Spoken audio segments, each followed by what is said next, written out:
네, 반갑습니다. 6월 22일 수요일 아침입니다. 오늘도 복된 아침, 우리 하나님과 동행하는 축복이 있기를 바랍니다. 기도하겠습니다.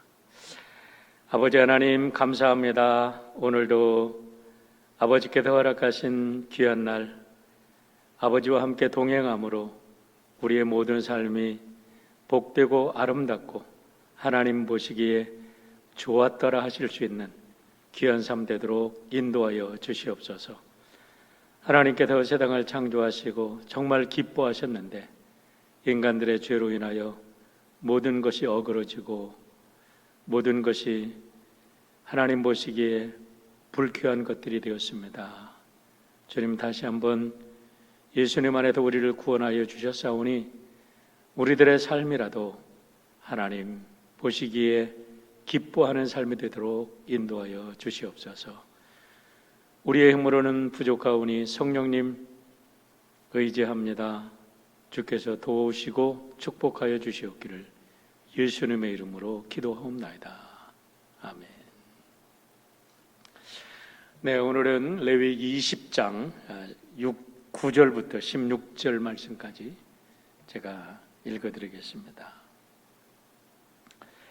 만일 누구든지 자기의 아버지나 어머니를 저주하는 자는 반드시 죽일지니 그가 자기의 아버지나 어머니를 저주하였은즉 그의 피가 자기에게로 돌아가리라. 누구든지 남의 아내와 간음하는 자 곧 그의 이웃의 아내와 간음하는 자는 그 간부와 음부를 반드시 죽일지니라. 누구든지 그의 아버지의 아내와 동침하는 자는 그의 아버지의 하체를 범하였은즉 둘 다 반드시 죽일지니 그들의 피가 자기들에게로 돌아가리라. 누구든지 그의 며느리와 동침하거든 둘 다 반드시 죽일지니 그들이 가증한 일을 행하였음이라. 그들의 피가 자기들에게로 돌아가리라. 누구든지 여인과 동침하듯 남자와 동침하면 둘 다 가증한 일을 행함인즉 반드시 죽일지니 자기의 피가 자기에게로 돌아가리라.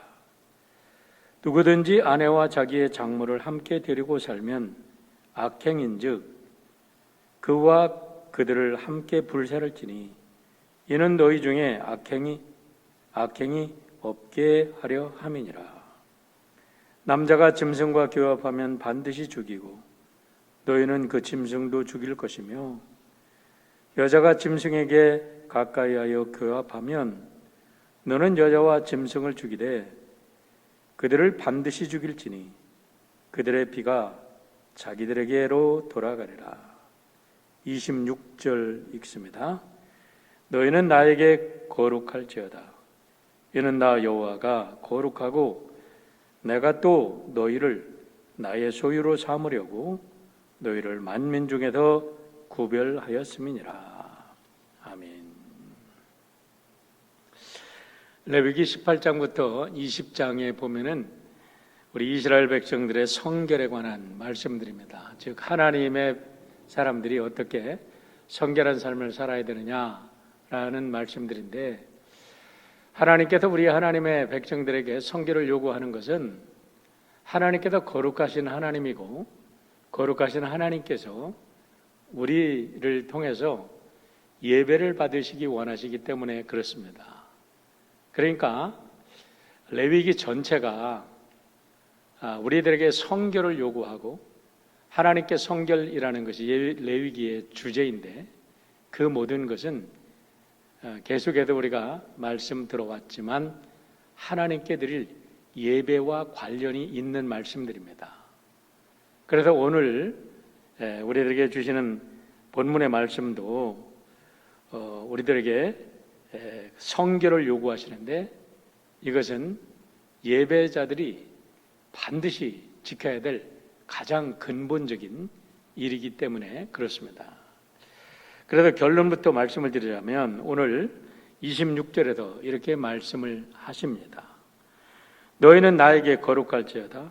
이는 나 여호와가 거룩하고 내가 또 너희를 나의 소유로 삼으려고 너희를 만민 중에서 구별하였음이니라. 다시 말하면 하나님의 소유가 되어서 하나님께 예배를 드리는 자들은 반드시 거룩해야 된다.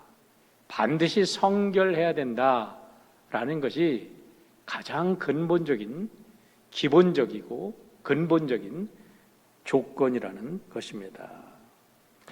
이것은 레위기 전체의 주제로서 계속해서 반복되는 이야기입니다. 레위기 11장 44절부터 45절의 말씀을 다시 한번 읽습니다. 나는 여호와 너희 하나님이라. 내가 거룩하니 너희도 몸을 구별하여 거룩하게 하고 땅에 기는 길짐승으로 말미암아 스스로 더럽히지 말라. 나는 너희의 하나님이 되려고 너희를 애굽 땅에서 인도하여 낸 여호와라. 내가 거룩하니 너희도 거룩할지어다 라고 말합니다. 앞에서 지루할 정도로 하나님께서는 각종 제사에 대한 말씀들을 하셨습니다. 그 이유는 우리 모두가 하나님의 자녀답게 거룩한 사람들이 되어서 하나님께 온전한 예배를 드리라는 뜻입니다. 그래서 하나님께서 우리에게 온전한 예배를 받으시기 위해서 하나님의 아들 독생자까지 십자가에 내어주셔서 죽게 하시고 그의 피로 말미암아 우리를 구속하시고 우리를 거룩하게 하신 것입니다. 그렇기 때문에 예배를 드리는 사람들은 반드시 예수 그리스도의 이름으로 예배를 드리라는 말은 그만큼 하나님께서 독생자 아들을 죽이기까지 거룩한 존재가 되지 않으면 하나님께 예배를 드릴 수 없다고 강조하고 계신다는 말씀을 알아야 되는 거지요. 오늘 말씀 중에서는 우리가 성결한 삶, 거룩한 삶을 살아가는데 두 가지를 집중적으로 말씀을 하십니다. 하나는 9절인데요. 만일 누구든지 자기의 아버지나 어머니를 저주하는 자는 반드시 죽일지니 그가 자기의 아버지나 어머니를 저주하였은즉 그의 피가 자기에게로 돌아가리라 라고 말씀합니다. 우리가 10계명을 보면 1계명부터 4계명까지는 하나님에 대한 대신계명이고 5계명부터 6계명은 대신계명이라고 이야기를 하는데 우리가 그 대인계명, 대인계명이라고 하는데 대인계명, 사람에 관련된 계명 중에도 가장 첫 번째 되는 계명이 부모님께 대한 계명입니다. 부모님을 공경하라는 겁니다. 왜냐하면 부모님은 하나님의 대리자가 되기 때문에 그렇습니다. 그런데 하나님의 대리자가 되는 부모님을 우리가 저주한다는 것은 정상적인 인간으로서는 도저히 불가능한 일이죠. 더군다나 하나님을 예배해야 될 하나님의 백성들이 부모님을 저주한다는 일은 상상해 볼 수도 없는 일인 거지요. 만약에 어떤 자식들이 속이 상한다, 화가 난다고 해도 부모님에게 욕을 하고 부모님께 저주를 퍼붓고 또 요즘에는 재산을 위해도 부모님을 살해하는 일까지 있는데 그것은 그들의 마음이 마귀에게 빼앗긴 마귀의 종이 되지 않고서는 도저히 그런 일을 할 수 없는 일이죠. 그렇기 때문에 우리가 마귀를 믿고 마귀를 신으로 삼고 마귀를 섬기는 자는 반드시 하나님께 저주를 받을 수밖에 없다는 것을 오늘 말씀은 분명하게 경고해 주고 있는 것입니다.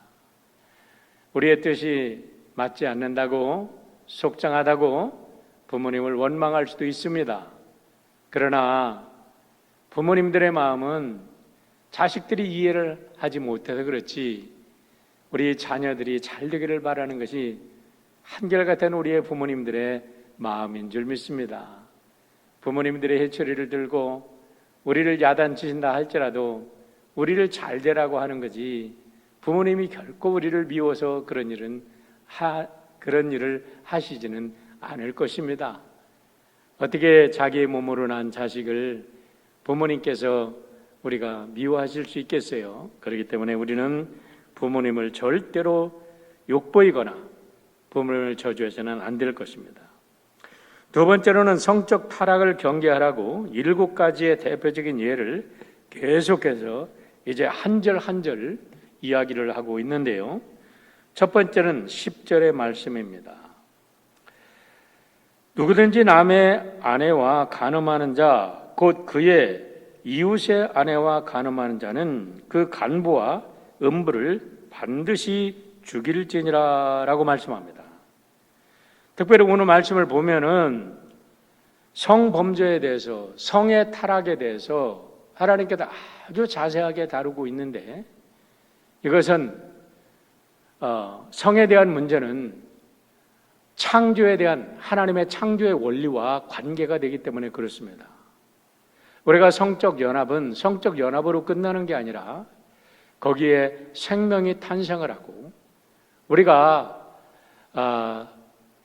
이웃집의 아내를, 다른 사람의 아내를 간음하는 것은 한 가정을 파괴하는 일이기 때문에 이거는 두 사람만의 문제가 아니라 그 가정에 있는 모든 사람들의 영혼을 파괴하는 엄청난 일이기 때문에 절대로 이런 일이 있어서는 안 된다 얘기를 하고 있는데, 오늘 현대인들은 이 어마어마한 창조의 질서를 무시하는데 너무나 겁없이 오늘 행동하고 있다는 거예요.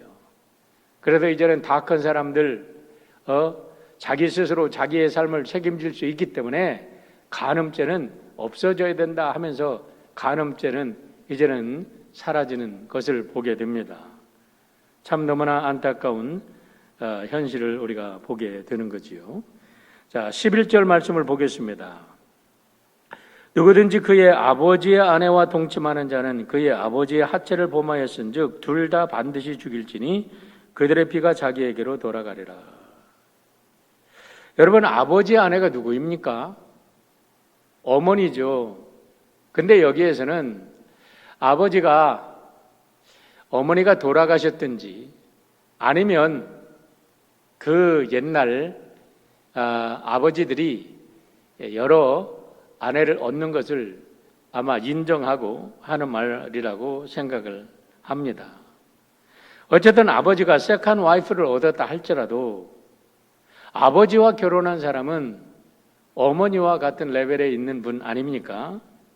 어머니로 대우해야 될 분을 우리가 범한다면 우리는 아버지의 권위를 완전히 무시하고 또 자기를 낳아준 어머니의 위치에 있는 분을 성적으로 범하는 끔찍스러운 죄를 짓는 거지요. 또 세컨 와이프로 들어온 사람이 자기의 의붓 자식과 더불어 이런 성행위를 한다는 것은 정말 동물이 아니고는 할 수 없는 짓이기 때문에 하나님께서는 반드시 이 둘을 죽여라 라고 이야기를 합니다. 죽이라는 말이 너무나 잔인하다 이렇게만 생각할 수 있는데, 이거는 죽어서 마땅한 죄다. 그러니까 절대로 이 죄를 져서는 안 된다라고 경고하고 있는 겁니다. 하나님을 예배하는 자들을, 하나님을 예배하는 선민으로 택한 자들에게 있어서 이런 일은 절대로 있어서는 아니 되는데, 이스라엘 백성들이 가나안 땅에 들어가서 사사기 시대에 그리고 열왕기 시대에, 이런 열왕들의 시대에 보면 하나님의 법을 떠난 사람들이 이런 일들을 끔찍스럽게 저지르고 하나님으로부터 저들의 가정과 가문이 멸문지화를 당하고 또 그들의 민족이 고통을 당하는 일까지 우리가 많은 일들을 예를 볼 수가 있습니다. 어쨌든 이런 일들을 오늘 거울 삼아도 우리들의 삶 속에는 절대로 있어서는 아니 되리라 생각을 합니다. 12절의 말씀을 보겠습니다. 누구든지 그의 며느리와 동침하거든 둘 다 반드시 죽일지니 그들이 가증한 일을 행하였음이라 그들의 피가 자기에게로 돌아가리라 라고 말합니다. 11절과 거꾸로 되는 말씀입니다. 11절에서는 부모의 반려자와 성적인 그런 결합을 금지하고 있는 건데, 오늘 12절에서는 자식의 반려자를 아버지나 또는 여기서 아버지로 대표했지만 어머니가 자기 사위에게 이렇게 이런 성적인 잘못된 이런 불법을 저지를 수가 있지요. 사실은 이런 성적인 타락은 인간성을 말살하는 죄입니다. 다른 모든 죄는 우리가 몸 밖에 있는 죄라고 하지만 바울 사도는 그래서 성적인 죄는 우리 몸 안에 영원히 지어질 수 없는 죄를 짓는 거라고 이야기를 하는 겁니다. 우리가 일시적인 정욕 때문에 이런 죄를 짓는다면 결국 우리들의 양심이, 우리들 안에 비록 죽어 있는 하나님의 형상일지라도 조금이라도 남아있는 그 형상 때문에 우리가 하나님의 선을 알아볼 수 있는데, 그 희미하게 남아있는 것일지라도 하나님의 형상이 남아있고 우리 안에 양심이라는 게 있기 때문에 결국 순간적인 정욕을 우리가 이기지 못하고 이런 죄를, 끔찍스러운 죄를 범한다면 그런 사람들은 스스로 멸망할 뿐만 아니라 가족의 또 가문이 멸문지화를 당하는 슬픈 결과를 낳게 되고 말 것입니다. 이거는 고대에 있는 법이라고 무시할 게 아닙니다. 이거는 오늘이나 아니면 미래나 인류가 존재하는 절대로 일어나서는 안 되는 죄악이라고 믿습니다. 13절의 말씀을 보겠습니다. 누구든지 여인과 동침하든 남자와 동침하면 둘 다 가증한 일을 행함인즉 반드시 죽일지니 자기의 피가 자기에게로 돌아가리라. 무엇을 말하나요? 동성연애 문제를 말하는 거지요. 남자가 남자와 더불어, 여자가 여자와 더불어 성행위를 하는 것을 이렇게 하나님께서는 아주 가장 더러운 죄로, 하나님 앞에서 죽어야 할 죄로, 마땅히 죽을 죄로 정죄를 하고 있습니다. 이거는 구약의 말씀뿐만 아니라 로마서에도 우리 바울 사도께서 하도 인간들이 죄악으로 흘러서 하나님께서 내어버려 두사, 하나님이 유기해 버려서 버려두어서 저들이 그런 끔찍한 죄를 저지른다. 진정 하나님의 사람들이라면 절대로 그런 일을 해서는 안 된다라고 말씀하시는데 오늘 현실이 어떻습니까? 오늘 하나님의 말씀을 전한다는 모든 교회들이 이제는 세상법을 따라가면서 성적인 욕망은 자연스러운 인간의 욕망이고 인간의 자연스러운 하나의 성품이기 때문에 이것은 죄악으로 우리가 구별할 수 없다 이러면서 이거를 인정하자고, 성경에도 수없이 다른 해석들이 있다고 이렇게 하면서 하나님의 창조의 질서를 왜곡하고 있지 않습니까? 여러분, 우리의 기독교의 근본은 성경에 바탕을 두고 있습니다. 성경을 하나님의 말씀으로 믿기 때문에 우리는 기독교인이 된 것입니다. 그런데 이제 성경을 문자적으로 해석하는 것은 고리타분한 사람들이나 하는 일이다, 전통 꼴부수들이나 하는 일이다 하면서 오늘 사회의 문화를 따라가고 사회 문화에 미쳐서 묻혀버려서 이런 성경을 무시하고 성경의 근본 원리를 던져버리고 어떻게 우리가 하나님을 믿는다고 말하는지 도저히 이해가 되지를 않아요. 저는 창조의 질서가 무너지는 거 아닙니까? 하나님의 근본적인 하나님의 말씀인 성경이 무너지는 거 아닙니까? 우리가 왜 목회자가 됐는지 저는 모르겠습니다.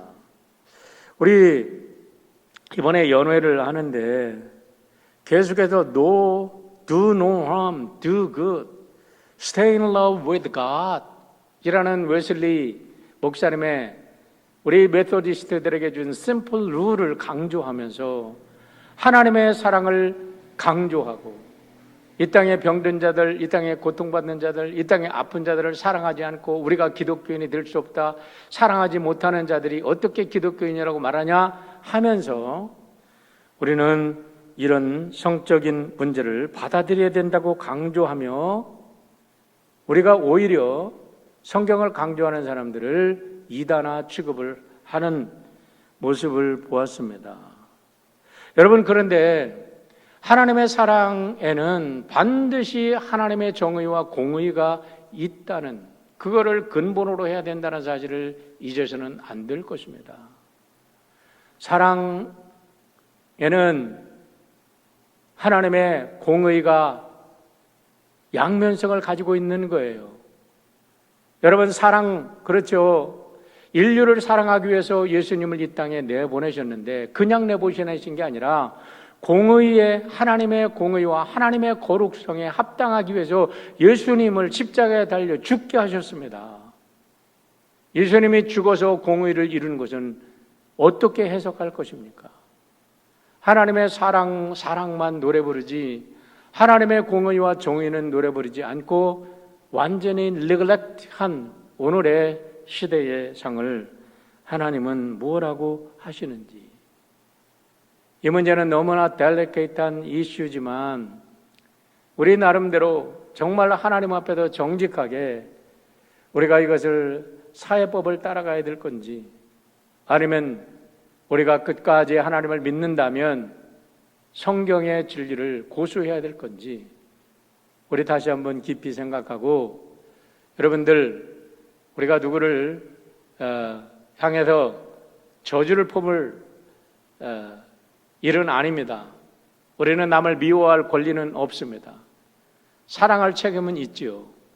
그러나 선과 악과, 우리가 부정한 것과 깨끗한 것을 구별하고 그것을 바로 가르쳐야 할 것은 우리 모든 기독교인들에게 주신 사명이고, 오늘 우리가 양보해서는 절대 안 되는 기독교인의 본질이라고 믿습니다. 14절의 말씀을 보겠습니다. 누구든지 아내와 자기의 장모를 함께 데리고 살면 악행인즉 그와 그들을 함께 불사를 지니 이는 너희 중에 악행이 없게 하려 함이니라. 장모님도 어머니와 마찬가지죠. 그런데 어떻게 아내와 장모님을 함께 데리고 한 집안에서 성적 연합을 하며 살아갈 수 있습니까? 설마 이런 집안이 있을까 하는데 왜 이런 경고를 하고 계실까요? 실제적으로 3,500년 전부터 이런 일이 있었다는 거잖아요. 여러분, 이것이 세상 사람과 성경적 사람들의 가치가 다른 거예요. 세상 사람들은 그렇다 할지라도, 그래요, 하나님을 모르는 사람은 그렇다 할지라도 하나님을 믿고 하나님의 백성으로 하나님께 예배드리는 자들은 결단코 이런 일이 있어서는 안 된다는 것을 성경이 말씀하고 있는 것입니다. 15절 말씀을 보겠습니다. 남자가 짐승과 교합하면 반드시 죽이고 너희는 그 짐승도 죽일 것이며, 이거를 수간이라고 합니다. 정말 성경 말씀을 통해서 배우기 전에는 이런 수간이라는 것이 있는지도 몰랐어요. 그런데 이런 일들이 과거에도 있었고 지금도 있고 아마 미래에도 있겠지요. 여기서 우리가 알 것은 성욕이 얼마나 무서운 힘을 가지고 있느냐라는 겁니다.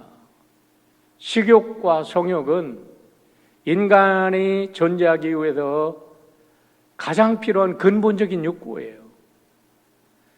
그렇기 때문에 이 성욕을 잘 쓰면 하나님의 창조의 질서를 이루는 것이고, 성욕이 하나님이 만들으신 범주를 벗어나면 악한 거예요. 선악과를 따먹는 거예요. 여러분, 선악과를 따먹는다는 그 원리가 무엇입니까? 하나님께서 우리들에게 만들어주신 그 범주를 벗어나는 거예요. 바운다리를 벗어나는 게 악한 거예요. 하나님이 정해주신 바운다리 안에서 지켜지는 것은 모든 것이 아름답지만, 하나님께서 만들어주신 범주를 벗어나면 그거는 죄가 되는 거지요. 성욕을 잠재우는 방법에는 두 가지 원리가 있다고 생각을 합니다. 첫 번째는 성령으로 거듭나는 겁니다. 갈라디아서 5장 17절의 말씀을 보시길 바랍니다. 육체의 소욕은 성령을 거스리고 성령의 소욕은 육체를 거스리나니 이 둘이 서로 대적함으로 너희의 원하는 것을 하지 못하게 하려 함이니라 라고 말씀합니다. 그래요, 우리가 이런 성적인 욕구에서 벗어나는 일은 근본적으로 벗어나려고 하면 성령으로 진정으로 거듭난다면 우리는 인간의 성적인 욕구가 아무리 불같이 일어난다 할지라도 성령의 불로 성욕을 잠재우고 우리는 하나님 앞에 거룩한 사람으로 설 수 있다고 믿습니다. 또 하나의 방법은 굉장히 실제적인 방법인데, 그래도 바울 사도께서 독신주의를 강조하면서도 바울 사도께서 이 실제적인 문제를 인정하시고 이렇게 말씀을 하십니다. 고린도전서 7장 8절로 9절입니다. 내가 결혼하지 아니한 자들과 과부들에게 이르노니 나와 같이 그냥 지내는 것이 좋으니라. 만일 절제할 수 없거든 결혼하라. 정욕이 불같이 타는 것보다 결혼하는 것이 나으니라 라고 말합니다. 그렇습니다. 하나님께서 우리들에게 가정을 허락하시고 반려자를 허락하신 것은 여러분은 얼마나 아름다운 일인지 몰라요. 하나님의 창조의 질서에 우리가 참여하는 동시에 우리의 정욕을 아름답게 채울 수 있는, 우리가 죄를 짓지 않고도 우리의 성욕이 아름다운 것으로 하나님께서 인정하는 그런 아름다운 삶으로 우리 하나님께서 이런 툴로 허락하신 것이 가정이에요. 허락하신 것이 부부라는 말씀입니다.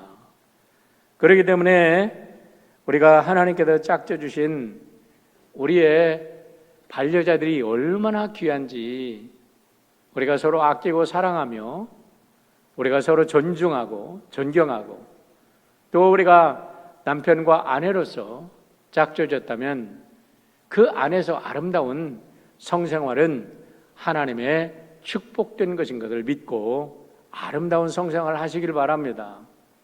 우리가 그래서 바울 사도께서는 이렇게 상대편의 성적인 욕구를 채우지 못해주는 것도 죄라고 얘기를 합니다.